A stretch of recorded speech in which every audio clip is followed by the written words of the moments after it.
Now we're going to go straight down to the west to talk to John Pratt. John Pratt, good morning.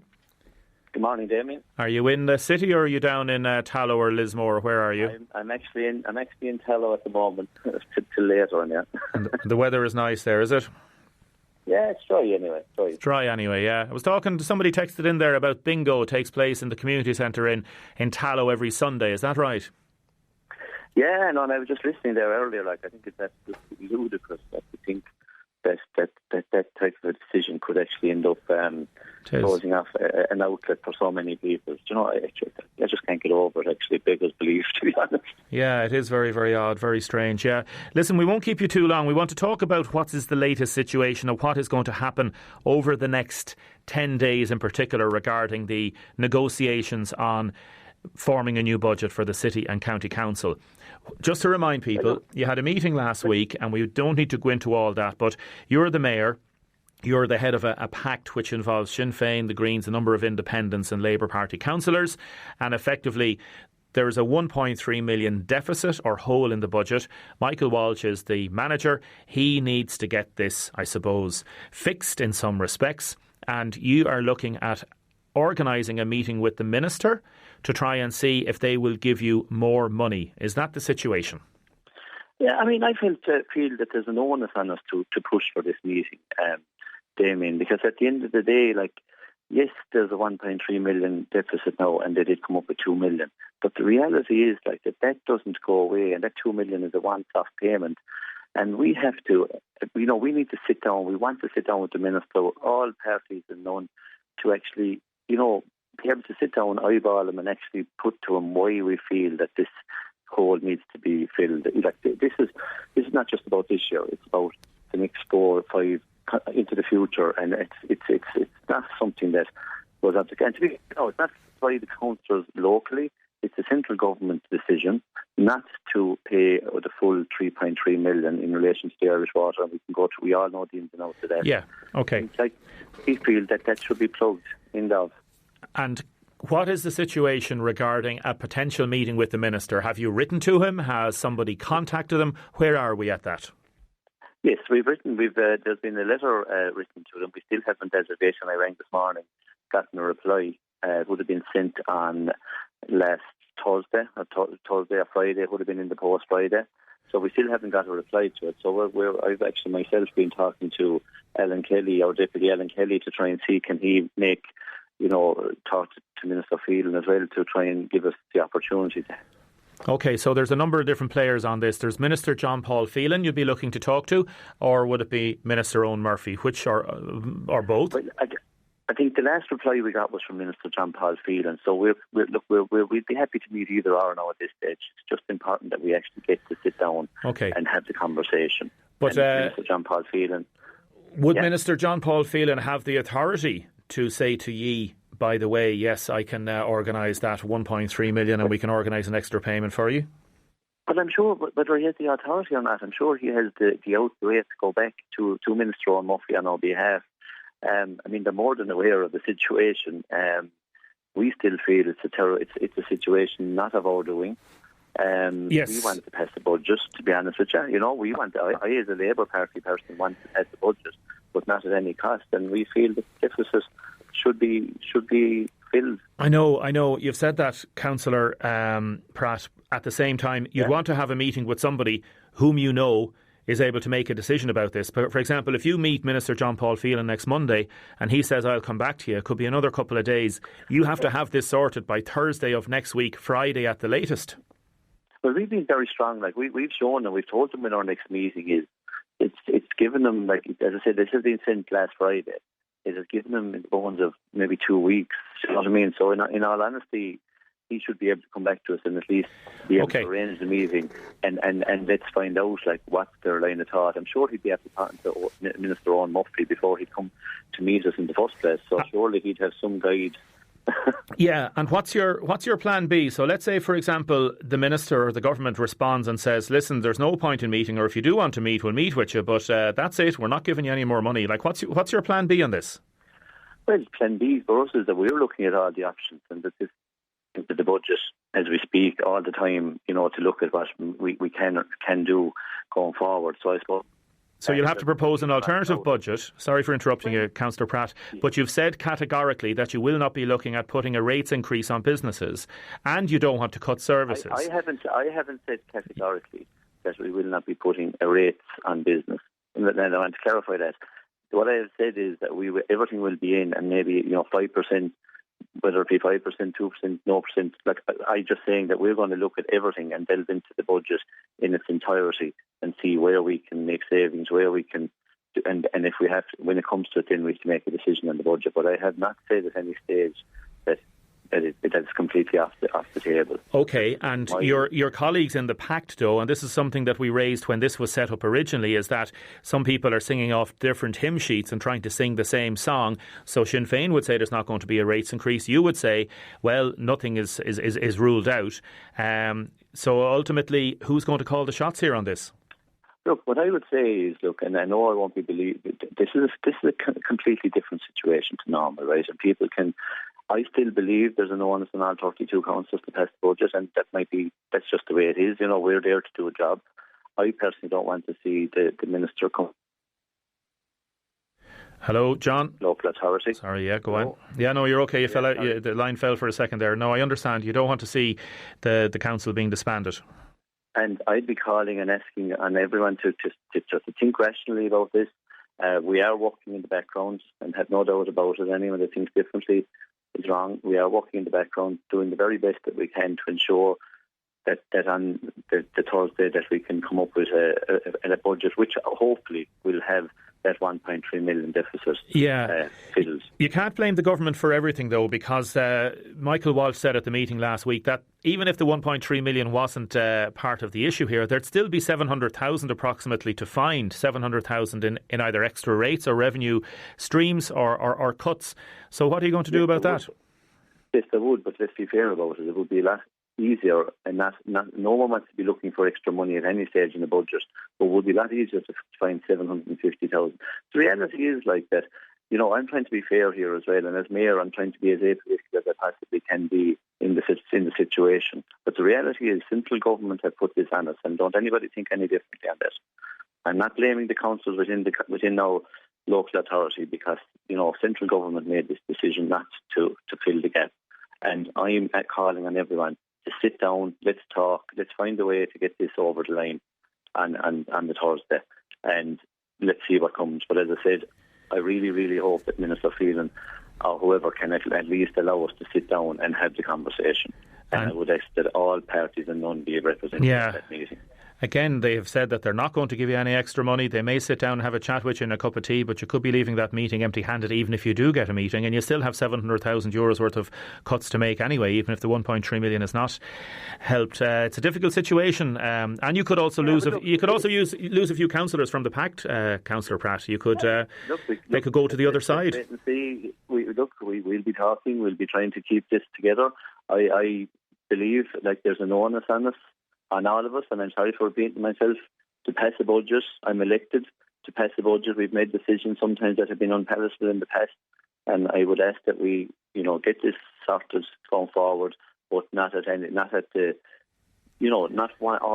one area should suffer because of this. So it's a case of finding a way, delving into it, which we are doing, looking at where money can be saved and how we can get this over the line. So, look, we're going to have to wait and see what transpires over the next while, but it's not that we are working very, very hard in the background.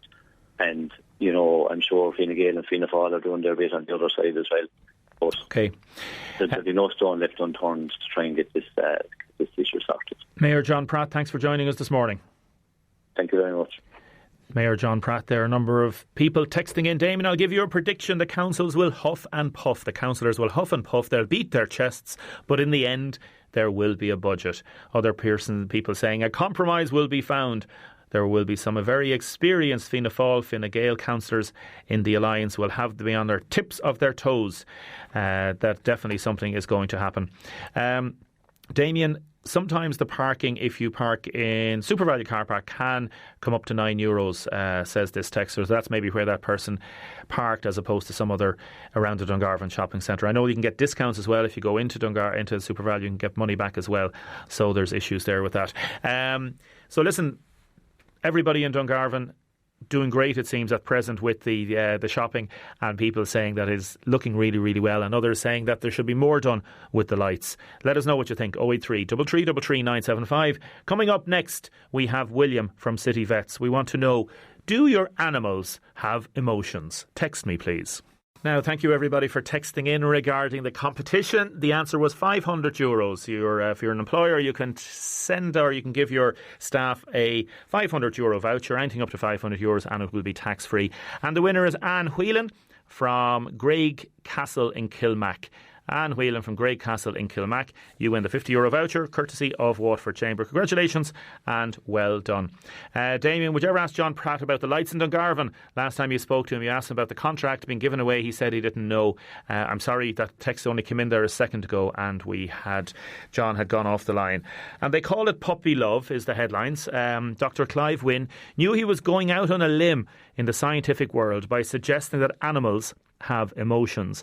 An article in the Examiner newspaper. It got me thinking about my own pets and about pets in general, and we said we'd have a chat with William from City Vets. Good morning, William. Morning, Damien. Thanks for having me.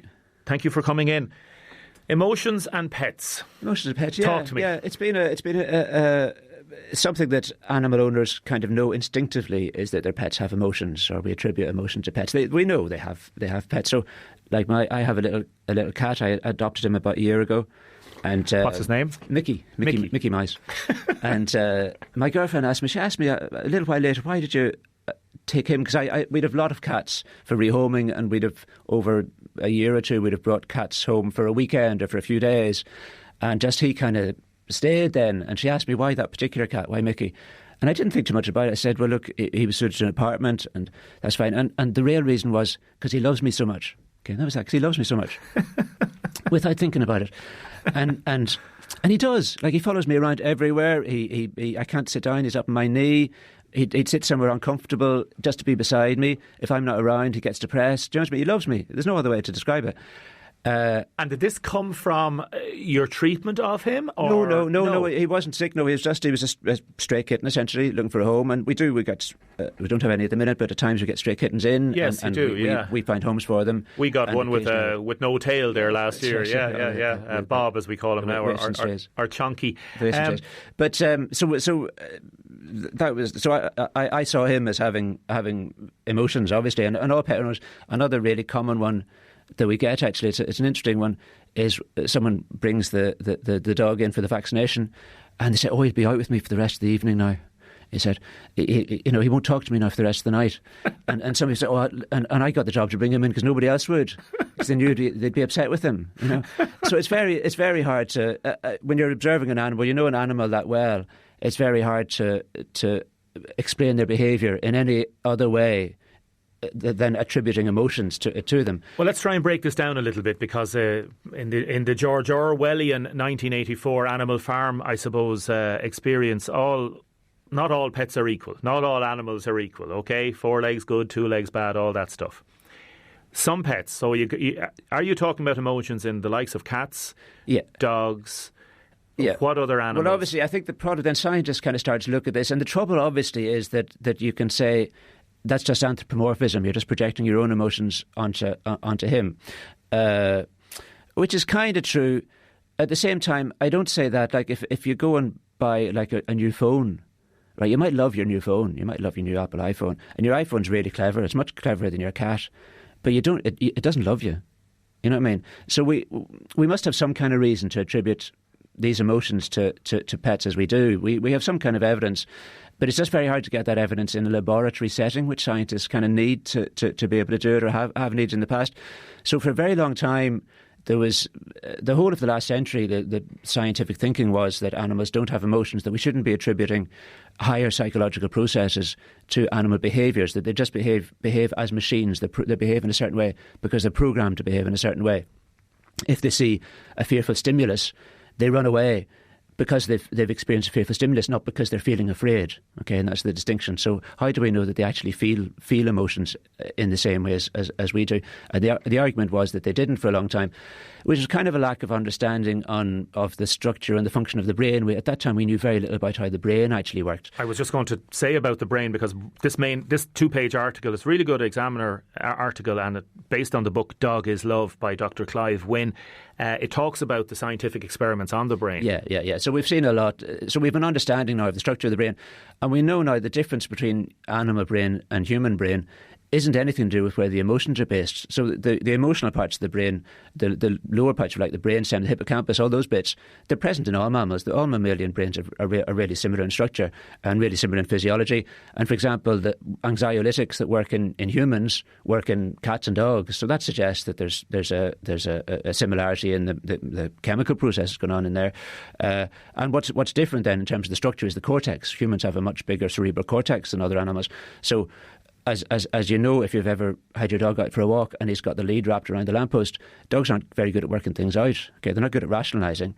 But in a sense, the only thing that animals have are emotions. They don't have anything else, whereas humans have emotions plus the rationalisation, the ability to rationalise those emotions. Animals just feel the emotions, and they must live in this really vivid, really alive kind of worlds where they just experience things, and that makes them feel in a certain way, and they react to those feelings. There's a difference then as well between emotions and consciousness. So humans are conscious of our mortality. Animals wouldn't have that. Yeah, and yet you have this idea that some animals know when they're going to die. I suppose there's a gradation of that.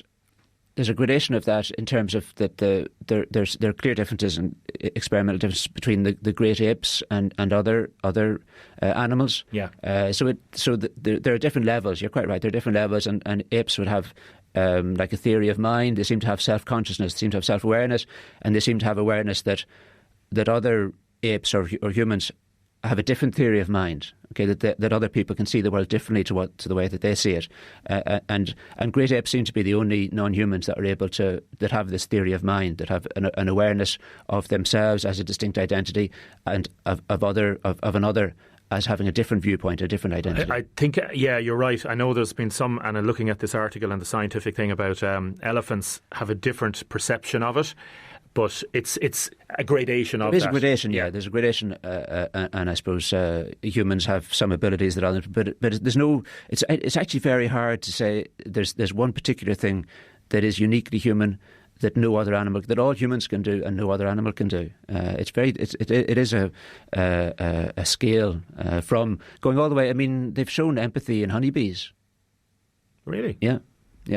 Wow. So it's not just the mammalian brain. What, that they don't sting you or well? And it turns out that fruit flies enjoy. I don't know if you'd say this, but they enjoy having sex. They enjoy it. How do we know they enjoy it? Fruit flies. Well, I go through it with you. They can do anything. The nice thing with fruit flies is you can do anything to fruit flies. Okay, right. So they change their brains. Okay, they basically change their brains, and they put a little. They use this optogenetics. Okay. So they can put a molecule into the brain of a fruit fly that responds to light. Right. Okay, so if they shine a red light on it, it activates this molecule or this neuron. So they can activate different neurons in fruit flies, wow. According to by shining a light on them. So they did one that there was a particular neuron that was involved in ejaculation. They wanted to know what part of sex fruit flies actually enjoyed. Okay, so they activated this molecule by shining a red light on it. They could activate this very, very specific part of the brain, and then they gave the fruit flies an area where some of it was under the red light and some of it was under normal light. Okay, and the red light stimulated the same area that was stimulated while they ejaculated. So all the fruit flies rushed down to the end of the cage where the red light was. Red light area. Yeah, exactly. Amsterdam. Yeah. And there was none up in the other area. So, that's bizarre. Yeah. So yeah, fruit flies can do anything. So yeah. Do you agree with experiments on animals? Yeah. But within obviously. Within reason. Well, obviously where it's necessary and for the greater good. And these new ideas about the emotional awareness of animals or the emotional state of animals, it is challenging. And I do suspect that it was opposed for a very long time, and I do suspect some of the opposition was so that we could do whatever we liked to animals, that it didn't matter what we did to animals because they didn't feel it the way we feel it. And it is challenging, and I'm not, let's say, I might be getting into trouble here, but I'm not particularly overtly pro or anti-hunting. But you have to say, if a fox or a hare feels fear in the same way that we feel it by being chased by hounds, is it still okay to do that? You know what I mean? And I know there's arguments on both sides. I suppose I read a lot of Roald Dahl when I was a child, so my instincts or my feelings are instinctively go to the see it from the point of view of the fox. I know there's another point of view, and you can see it from the other people. There's arguments on both sides, and perhaps another one I was thinking of was rats. Rats. I mean, we've shown that rats are really sophisticated, and they have very sophisticated emotions, so they can be optimistic or pessimistic. That can be shown, and. Obviously, experience a wide range of complex emotions, and yet we poison them with vitamin K antagonists routinely. And I'm not saying that's wrong, but it's a really unpleasant way to die. You bleed to death. Sometimes you drown in your own blood. And if rats are that sophisticated, should we be doing that to them? Do you know what I mean? Or should we be finding, obviously, are there more humane alternatives? Humane ways, yet if somebody... Obviously they need to be controlled. I don't want rats where someone's preparing my food. Yes. But perhaps there are more humane ways of doing it. It is a challenge. It is a challenge, and it's one that's been, for centuries, we talk about circuses, we talk about all the different aspects of how animals interact with human beings, and experiments is obviously a major thing. So many of the major developments in science for humanity over the last 100 years in particular have involved initially at least experiments with certainly animals. Obviously a lot of medical research has to be done on animals. So there's a qualitative difference between humans and animals, and yet you're saying there's a gradation in certain things when it comes to emotions and other aspects. I think as we become more aware of how similar animals are to us, it becomes more difficult to justify certain actions or certain experiments or certain the way that we use animals in certain ways. And a lot of people, particularly in Waterford around the southeast, have horses. So again, emotions in horses. We talk about, and trainers and jockeys will talk about how the horse will relate to him. I mean, it's interesting. I mean, because trainers, that's what all about horse racing is. That's what training is about. And the jockeys, they're so good. They have to understand the emotions of the horse. They have to understand what the horse is feeling. And they don't. Like often the horses are treated much better than the staff because they're the athletes. And he likes this or he doesn't like that, or he's a bit annoyed about that.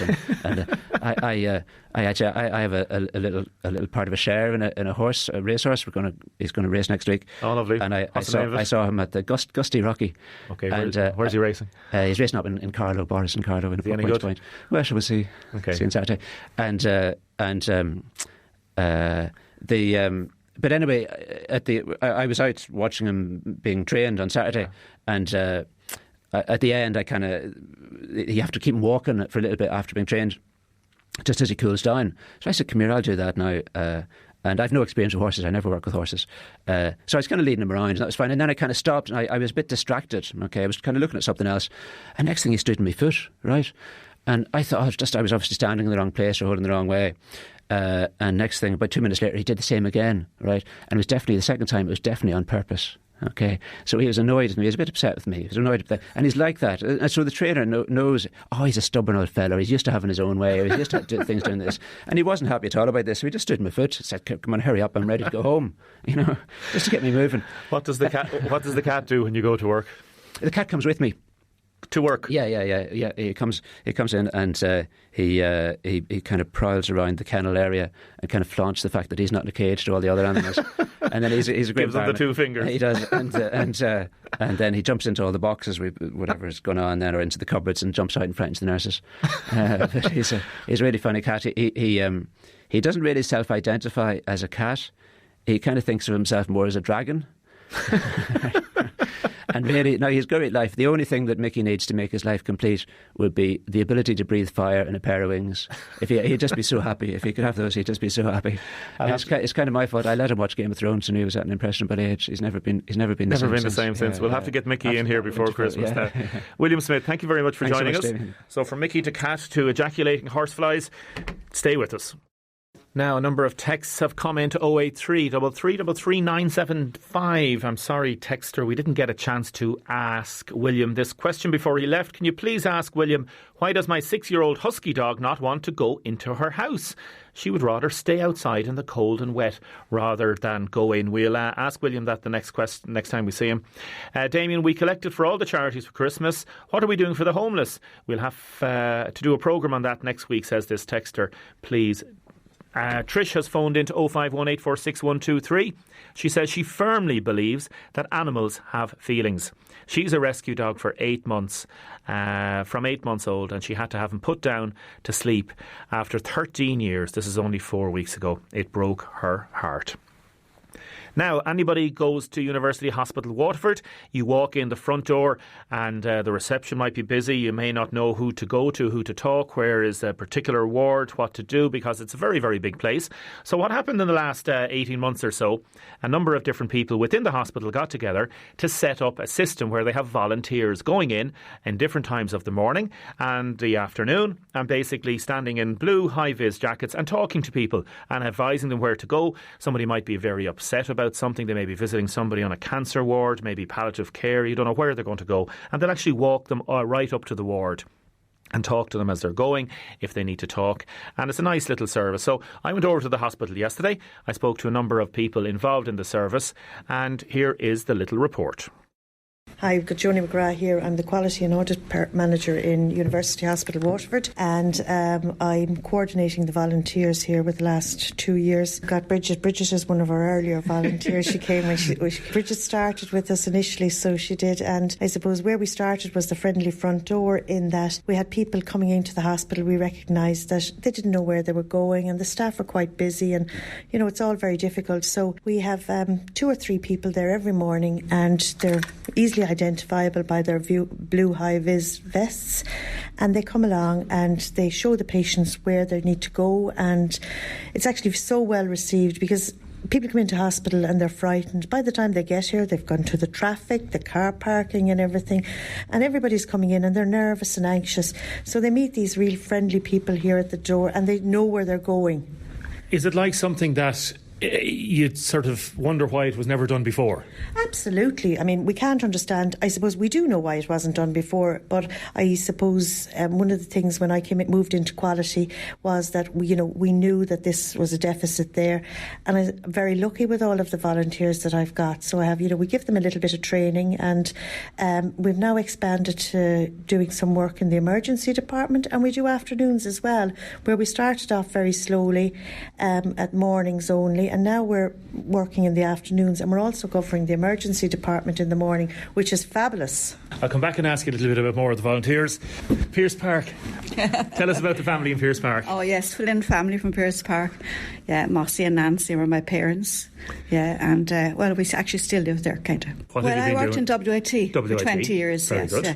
When this came up, what did you hear about it, or how did you get involved? I actually heard it on WLR. And straight away I made the phone call. Why? Because I said I'd love it. Bill, I was just after retiring, and I said I'd like to do something nice, because my parents were here. They died here, and my brother was here, so I said I'd give something back to the hospital. And what does it mean on a weekly basis? How many hours would you do, or how does it work out? I do 4 hours a day. 5 days a week? No, 1 day. One day a week, yeah. And 1 afternoon now. I'm just after taking on the afternoons. You're a glutton for punishment. Yes, yeah. No, I love it. Yeah, and I love meeting the people and helping the people. And you probably know an awful lot of people around as well. I do, yes, yeah. And how do you... We'll go out now in a second and we'll show how it works, but when you see somebody, would you know by the look of somebody where they're looking around and they're not knowing where to go? Yeah, they look lost. A lot of people look lost. And actually a lot of people are frightened going up on lifts, I find. Yeah, they really... And they will go when I go with them. So you literally just say, come on, I'll show you, and you literally bring them up to wherever the ward might be? Yes, yeah. Well, it's mostly clinics. Clinics? Yes, yeah. Any particular stories over the last while, without breaking patient confidentiality, where somebody might be upset or might be sadness, or because hospitals can be difficult places? Yeah, actually you do. You hear a lot of their troubles. They tell you all their troubles on the way to the clinic. You just give a nice word and a smile and they're fine. Any contrary people? Oh yeah, you meet a few, but you can handle those as well. How do you handle them? Just be nice to them. Yeah. And how many altogether? Would you discuss then with your other volunteers how you do things? And I suppose you do a bit of training. I'll talk to Julie now about the training. Do you discuss how you handle things and stuff like that? Oh yes, yeah. But usually now I have 2 other people with me, 3 together, and we kind of chat about what's going on. And you love it? I love it. Actually, yeah, I do. I love it. Yeah. Joni, in terms of how to handle people, you would get some people, most people I presume 99% of people are nice and they're just lost. Do you ever get any contrary people? Well, we do, but I mean the girls and boys, I mean we've got men and women and we've got young and old here. They know that, I mean, I suppose the experience that they have now at this stage, they don't work on their own, so they don't. So, it's usually anxiety and things like that. And, the volunteers are very astute people. They've come from all walks of life, so they're aware that there's anxiety and things like that. And people come back and apologise, and people walk over, so they do. They walk away and they say, you know what I mean. But we just let them, because we don't know what. And I mean, the guys and girls will always say, you know what I mean, we don't know what's going on with anybody, so we don't. I suppose it helps as well to free up your receptionists as well. Oh yeah, and I mean the receptionist then can do other work, which is what they do. The receptionist will always give out when we don't have volunteers there, because you know what, they love having them there, because it actually takes a big lot of work off them. Because they're able to say, go on over there, and they'll show you where to go. Or Bridget or whoever is there will help and things like that. And what they will be able to do is they will be able to, if somebody has got, there are eyes on the ground, like if somebody wants to pay a compliment and things like that. And we've had so many good compliments.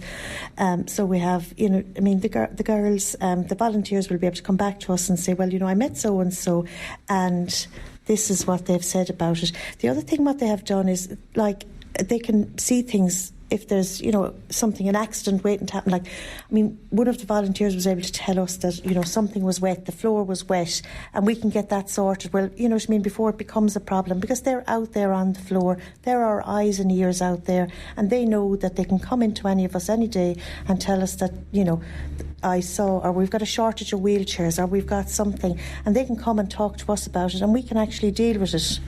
Would you like to have a situation where they're paid to do it, or is it the fact that it's volunteers makes it different? I think it's the fact that they're volunteers, because everybody wants to come here, and you know what I mean, because if they get paid, well then we've got a different cohort of people, and all of these people that are coming here have got life skills which we cannot buy, and they've got experience. So they've got time on their hands and they want to give back to the community. Has there been some people that you've sort of maybe interviewed for the volunteering aspect of things and just thought maybe they're not right for it? Yeah, there's a certain type of person that is. Like, I mean, there's a huge aspect. I mean, Waterford is a small place, so it is, and this confidentiality is a huge problem. It's not a problem, I will say, sorry.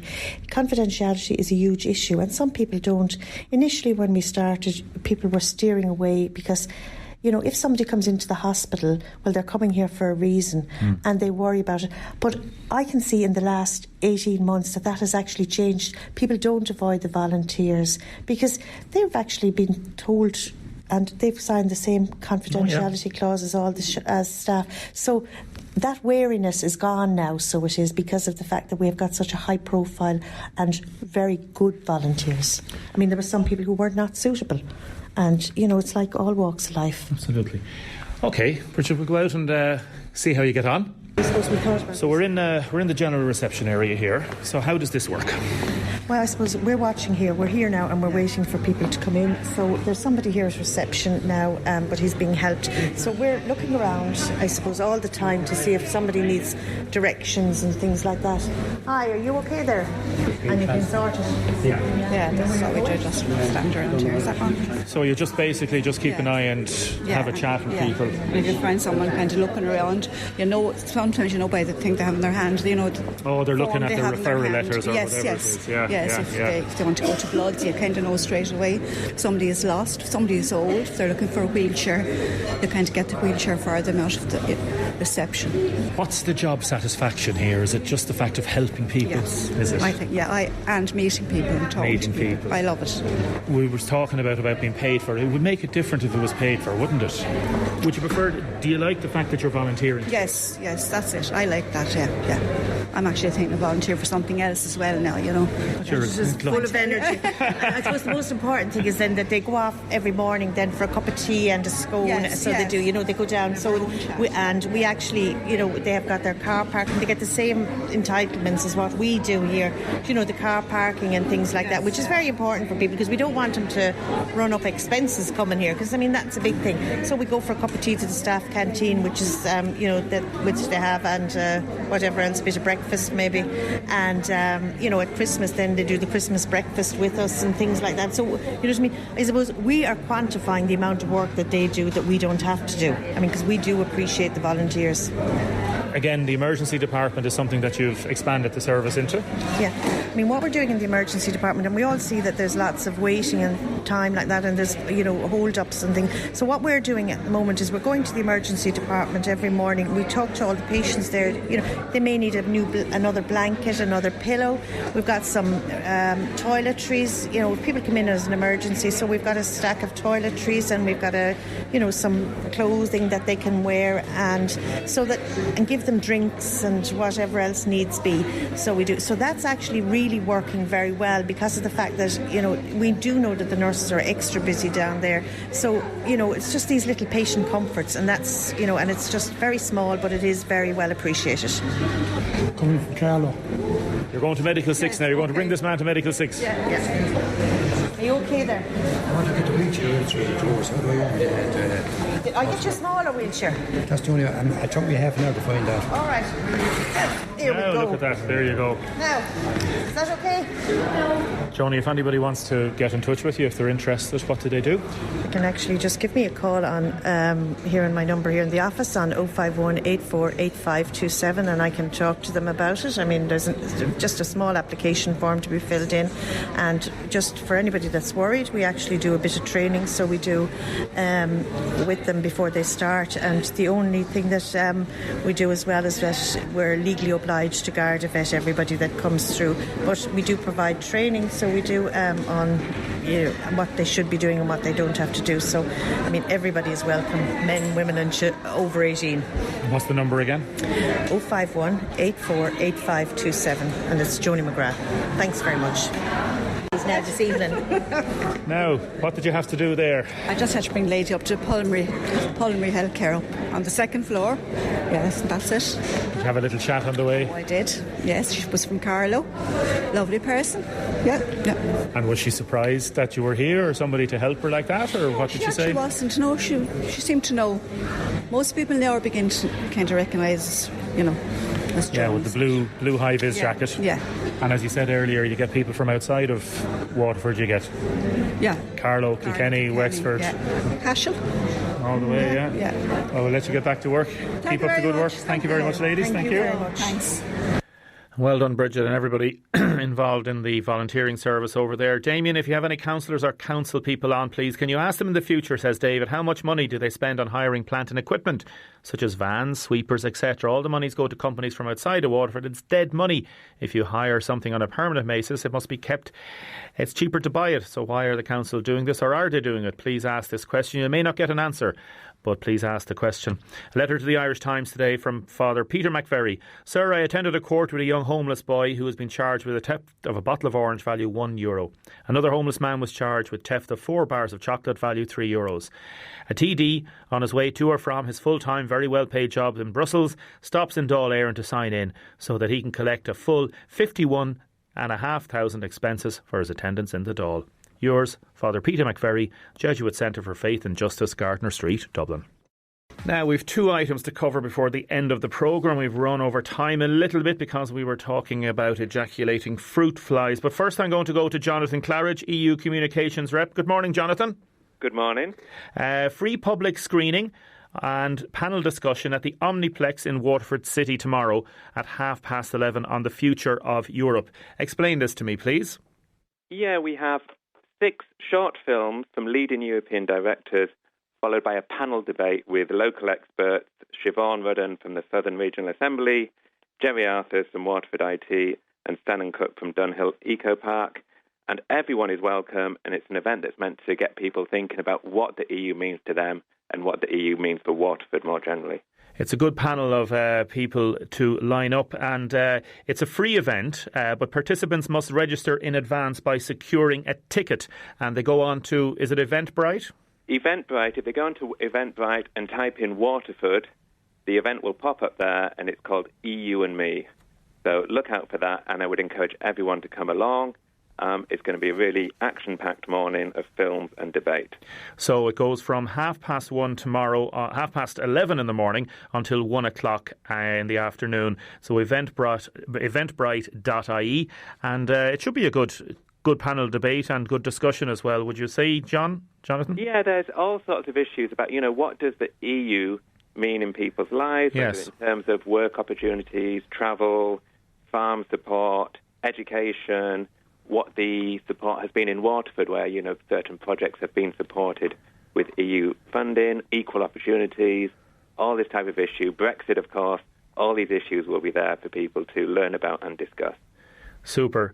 Jonathan, thank you very much for joining us this morning. Apologies that the time is so short. Appreciate it. No problem. Thanks a lot.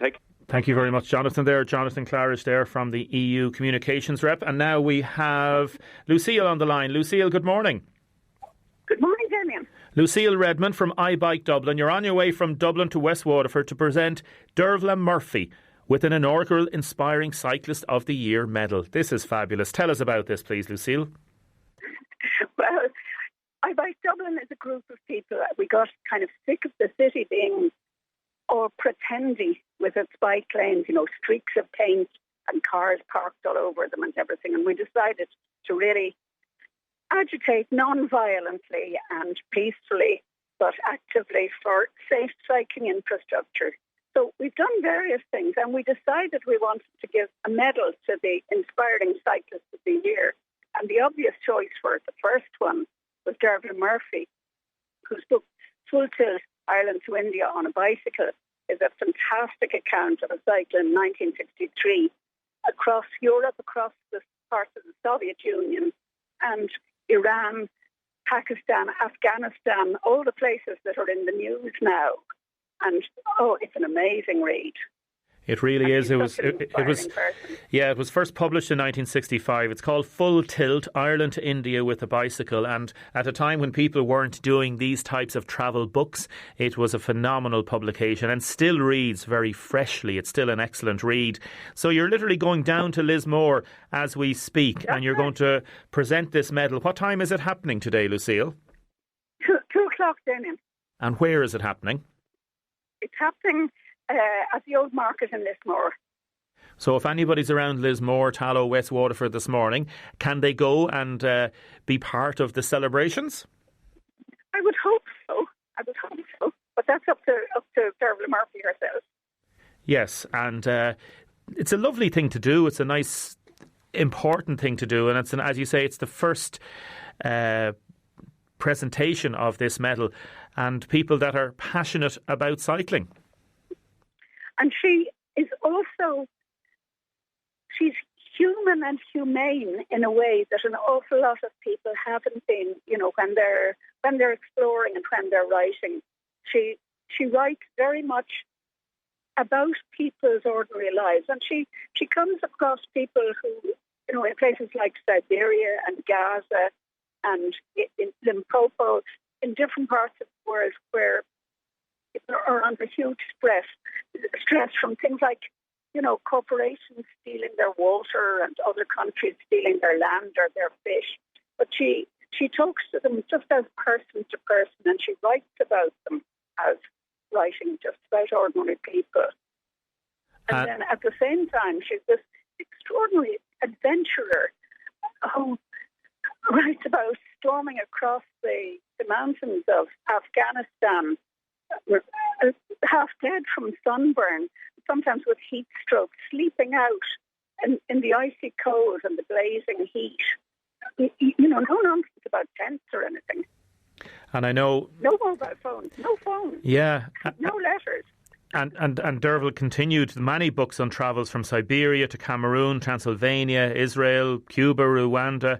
And her work has been translated into so many different languages. So I think it fits in very nicely with what iBike Dublin are believing in. And congratulations and well done, Lucille. Oh, thank you very much, Damien. And I hope you have a good day. And anybody who's around, go down to the market, cross there at 2 o'clock. Is that it? That's it. And the old market, yeah. The old market. And safe travelling. And we will keep in touch with you, Lucille, OK? And it's a beautiful day in Waterford. It is.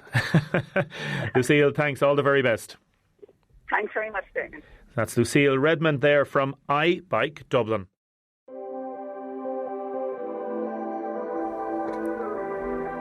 Now, thank you everybody for your texts and comments. Appreciate all the interaction with the programme. Texter, are all the hospital volunteers Garda vetted? Yes, they are all Garda vetted. Do they wear uniforms? They wear blue high-vis jackets. Blue high-vis jackets. The best of luck to everybody involved in that project. Good luck today. Congratulations to Dervla Murphy on that presentation, which takes place at 2 o'clock this afternoon in Lismore. Jeff is up next. Thanks to Julie for producing. We will talk to you tomorrow.